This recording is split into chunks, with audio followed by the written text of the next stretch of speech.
Hey friend, welcome to the Mad Painter Show. Now, we are in a world of information, and I mean just overload of information. And sometimes it's hard to tell what's really the truth. Because I mean, you can have facts here and there, all this conspiracy stuff, and it's where do you go? How do you even know where to begin? Because it's an overload of information. First of all, friend, let me tell you how important you are. I probably should have started this video off with that. You are very important. So important that everything is in the works to try and destroy you. It's a plot against you. So, since we got all this plotting and planning against us, and if you don't know, and this is why we want to find out these things, because when in doubt, seek it out. No weapon formed against you shall prosper. And it may seem like a lot of weapons are prospering at this moment, but it seems it's not what it looks like, friend. It is not what it looks like. So, I wanted to tell you a little bit about me. And please do not clutch your pearls when I tell you some of this stuff, because I'm about to spill the tea. Even though I'm sipping on coffee, I'm about to spill you a little bit of the tea of the Mad Painter. You know what I'm saying? Because why not? I mean, because I want you to understand that I understand where you may be coming from. And it's like, why all this talk about God? And because this is an experience. So, friend, let me tell you, right? And I know this is going to sound crazy. So I was going through this whole, because I'm working on how to word this properly. I was going through this whole questioning thing, right? And I was having issues with religion, which I still have issues with religion. But at the same time, I understand for those who are actually seeking the truth and seeking, not just what people are saying, so to speak, but are actually seeking the truth. They're a little bit different than the people who are solely just following the religion. Okay, if you needed to hear that a little bit better, just rewind that. So when I was in a place of questioning, and I was just, thinking like, do I really just want to just believe this all willy-nilly because this is what my family believed in? This is where it came from. And a lot of me was like, no, no. So I've been in spaces where it totally made me go against the religion because and being in spaces and seeing kids being mistreated, it was just one of them things like, how could that be of Christ? Which I later found out it wasn't of Christ. It was just part of the religion, because at least a part of the people who were claiming to be under that religion, and still in later finding out it was just a people and thing. But just in seeing how these kids were mistreating, and these people were mistreating these children because they felt like it wasn't right by their God. And I didn't want to identify with that guy, because that's just like, I don't see how that's love there. How is that possible? So as far as the religion part goes, ever since I happen to be, and part of me is like, don't tell it, but we spilling the tea, and the other part is like, no, people need to know. And so I was with a family member, and we were I live in Chicago, and we were in a part of Chicago where it's called Boys Town, and it's a predominantly gay area. And I just happened to see a young man there. And I mean, he was very young teenager. He still had the naiveness in his face. And I may have been like in my early 20s, which was a while ago, but not too long ago. But I happened to have been in my early 20s, and just to see this young man, and he was prostituted by an older man, and just to see this, and it was just, I was totally disgusted, and my heart was broken. And just how my cousin explained that to me, and it was just like a thing. Well, he was kicked out of the house because this particular family or these particular families don't believe in that. And it was like, I no longer want to be identified as that, because where is the love in that? Like, I get the whole sinning thing, but where is the love in that? And so that actually kicked off my search journey, because I didn't want to just believe in something because this is what my family believed in. And it's just like, am I just blindly believing in this? And so I went into reading and studying a lot of different things. And so crazy thing was just because of the experiences I've had with God, it's like I couldn't totally let him go in things. And so this is another reason why I'm saying you want to have you an experience. And so everything that I read and everything I researched, I asked God about it, because I knew deep down inside something created us, something here. It's a higher power here. It's something bigger than us. And so in going through this journey and reading different things, he was talking to me and asking questions about stuff. And I would pray over the things, pray about the things that I'm reading, because some information you may not necessarily want to have on your mind or in your heart, and which I'll get to shortly. But in reading stuff of the Jewish faith, of the Christian faith, of the Islam faith, of Buddha, of even the Satanic Bible. But I'm just going to set the Satanic Bible on another side. But in reading those, and in reading the Kemetic philosophy, science, etc., even in studying metaphysical science, it was a thing like, wow, I could hear God talking, because there were these different connections of these truths. But then when it came to reading things on the dark side, so to speak, I'm still asking God, because I did not exclude him in that. And in reading those things and asking him about that, it was just, the dark will definitely have you in some dark places. And do you really always like being in the dark without light? And what's interesting, I was watching, I don't know how I came across this video, but some kind of way I came across this video with a man who was interested. I don't know if it was with the spirit science video I was researching, but anyway, it was with a man who was so interested in studying and being in this dark cave.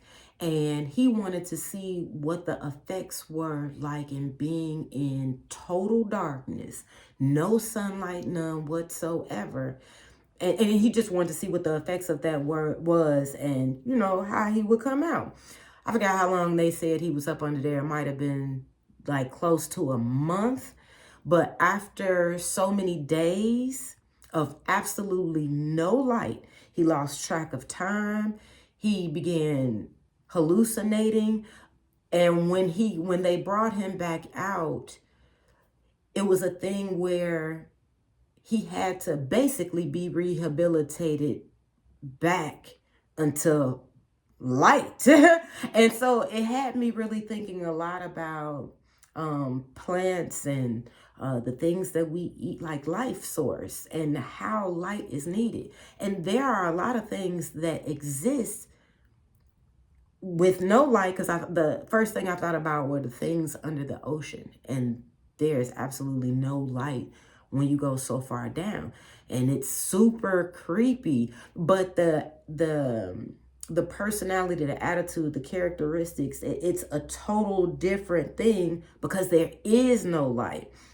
So I just see different type of predators, different type of, because you're on a whole nother level, and especially if you need light to be able to see, that's you're wide open there. So in going through this journey, and even in going in darkness, and I'm a very imaginative person. I'm a creative being. I paint.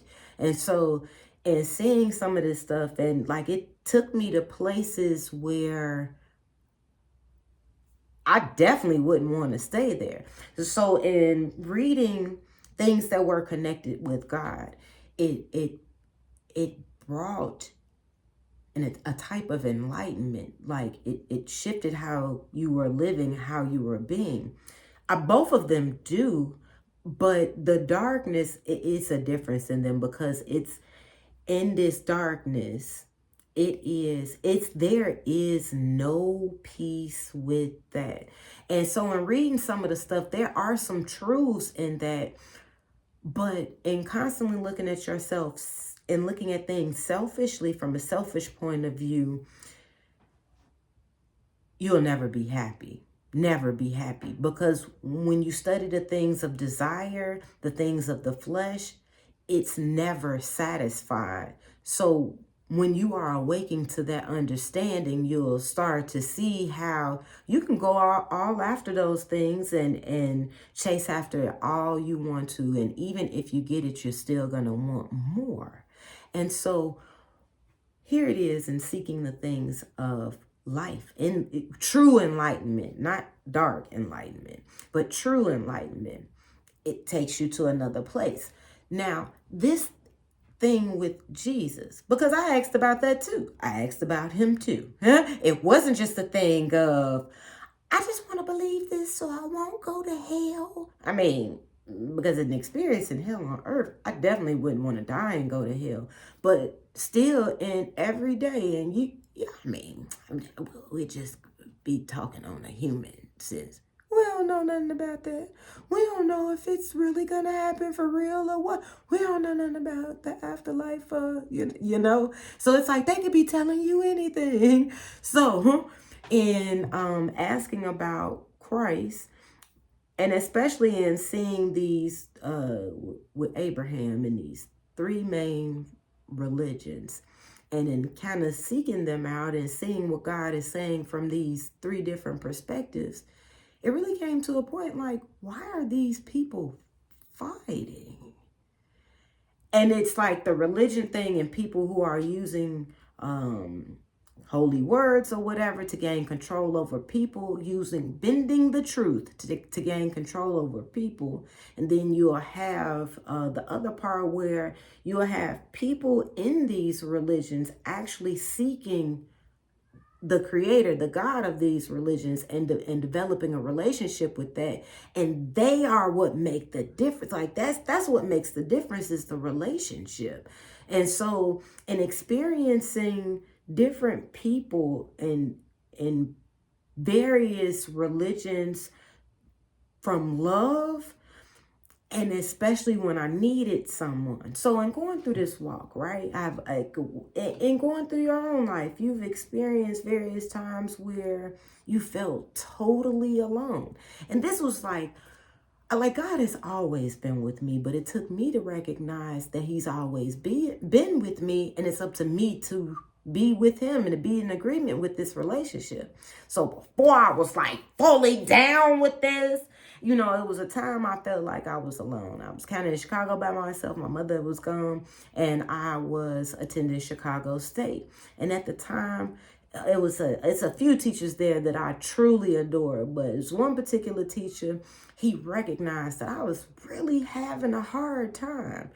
And the crazy thing about it, he was a voodoo priest. And I know what we got to say all about the voodoo stuff and this, that, and the other.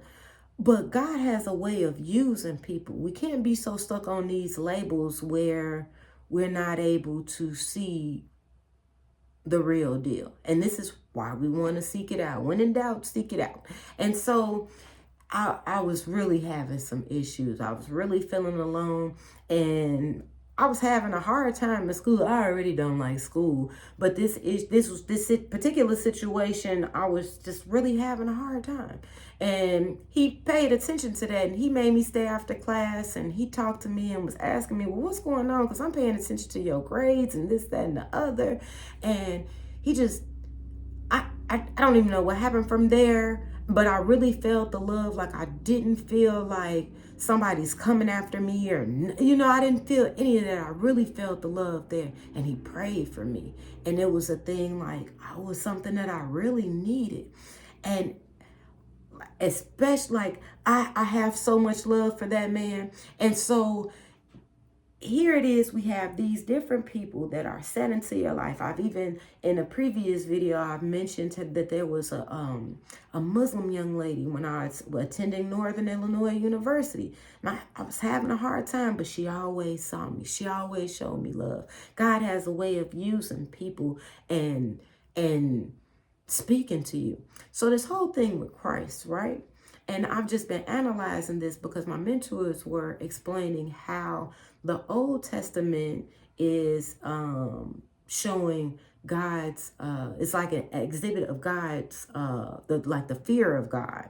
But because you have all this wild stuff going on, and how he'll even use people to show you, like, yeah, I'm God, just because, don't you forget it. But then in the New Testament, it's like explained as the love of God. So you have like the fear of God and the love of God. And this is where we have Christ. And this is just how I see it. And you want to have this own, you want to seek this out on your own. So I really see it as like God saying, I love you so much, I'm going to send my son. Now I get the whole son and us looking at it as how we look at, wait a minute, Panthero, how we look at how we're birthed and how we're made and this, that, and the other. But you got to think God has different ways of doing things. He created us. And the first thing that came to us, that came to me when a kid was asking, how was God born? Because I remember asking that question when I was a child. And it hit me when this kid asked me that one time. Like, God is so cold that, well, this was how I explained it to the kid. God wasn't created like us. He's made different because he created us. So he wasn't created in this realm. He just is. So how we created is because, and how he made us to be made in this realm, it's for us. He's made totally different. But he loved us so much. It was as if a piece of him came in this realm just so he could say, this is how close I am to you. I'm walking in your shoes. Like, I'm here just like you. I'm experiencing things just like you. So I know just how you feel in everything. So in asking this question about Christ, because in reading the different gods and reading the different things as far as even the demigods, the mini gods, all of the, just reading the different things. Look at what they have to say to you. Look at what they're telling you. Because the one thing that I definitely say, as far as the other religion, even the Egyptians, like the main three religions, and even the Egyptians and others, because I've read in other videos as far as what are my Jamaican folks? Anyway, all of them are like connected with this same God. And so, and just looking at it as a test, if they're all connected with this same God, then somewhere in there they should be showing the same thing, because it's like that whole, we're made in that image. It's like, because so, and like being a creator, you're gonna make things that look different, but it's gonna be a signature. And so here we're looking at the signature, and what is that signature? Is signed in his name. We sign our names with the signature. So we want to see what he's signing his names on, and we have to look at it in different people culture. We have different languages, different culture, experience different things. So we're gonna identify things differently, but what's gonna remain the same is gonna remain the same. And so this is what we really need to look at. So yes, we have all these different people with different opinions, but if they're really following the creator, the one who's claiming to creating all of this stuff, there's going to be a connection. So this is where Jesus comes in this connection, because when you're paying attention and you're studying him and you're seeing what he's saying and what he's doing, this is where, because he talks to it. That's the thing that blows my mind. Because when I got to asking as far as, so what's up with this Jesus thing? Was Jesus really real? Because I wanted to know. And I asked him. And so I'm like, is he real? So it's like, and studying all the different religions and then studying the dark arts and studying the stuff, he started unfolding the different layers of Christ and why in believing in him and being an actual person covers a multitude of things. It's so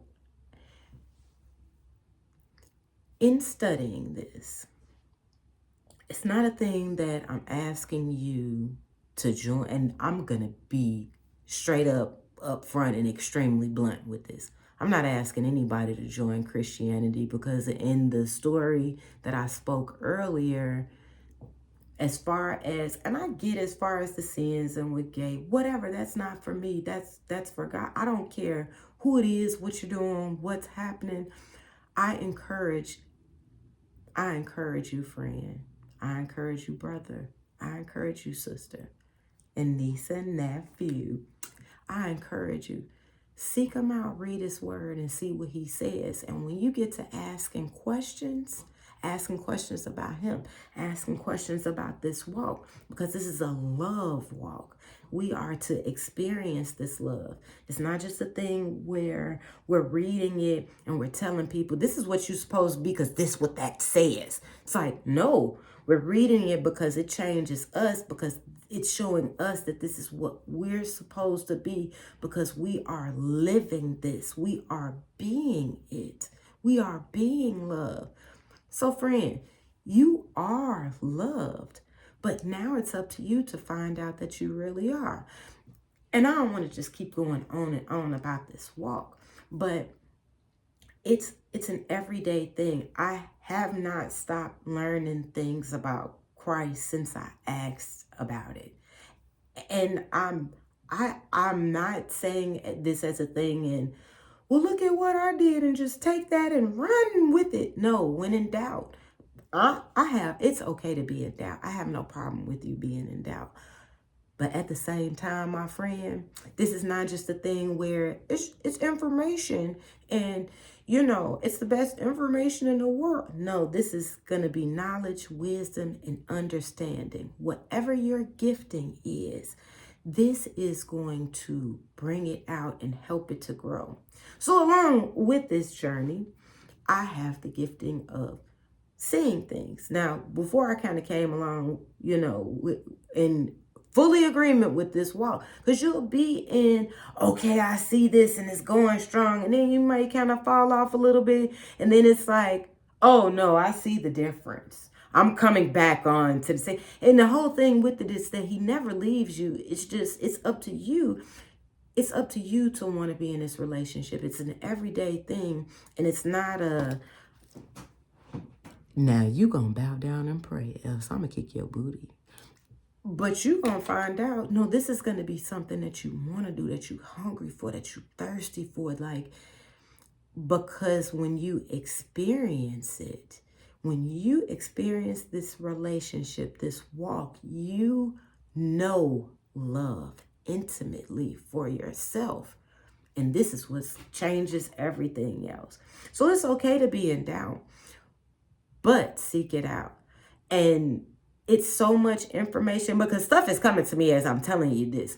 Even in the Illuminati thing, I get I may have different people of age ranges here, but in doing the Illuminati research, it was so much going on with that Illuminati stuff. And it took me 2 years to come back, and because it was fear. It was nothing but fear. And that's where another thing that made me go on this journey, because they were putting in Egyptian information, biblical stuff, satanic stuff, but it was all fear-based.